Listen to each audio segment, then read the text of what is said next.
Pulis pa naman, makapuso desidido gid nga magpasakas ang kaso ang minor de edad nga ginaligar ginmolestyahan sang isa ka lalaki sa isa ka bar sa Bacolod City.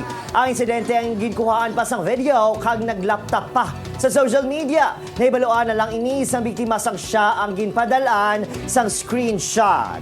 Sunod sa hepe sa Police Station 2 nga si Captain Glenn Montaño. Ginaprepare na ang mga affidavit lakip na sa witness para sa pagpasaka sa mga reklamo nga paglapas ang kinamatarong sa kababainhan kagabataan, pagpanghimulos, kag patiman cybercrime. Ang grupo naman kung sa diing kabahin ang nagmolestya sa biktima lunsay mga estudyante kag nagkuha o kung nagakuha pa sang kurso ng criminology.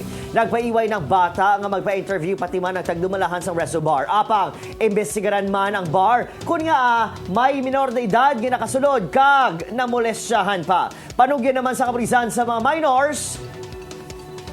So reminder sa mga minors na iduaway nila ang bar hopping na damo upod ng mga lalaki. Supposedly, kung estudyante ka, ang imo focus is ang pag-eskwela. Dapat piliun gid ang barkadahon nimo, hindi na ang barkada mo mismo or ang friend or ang casual friend amo pa ang mabiktima sa inyo.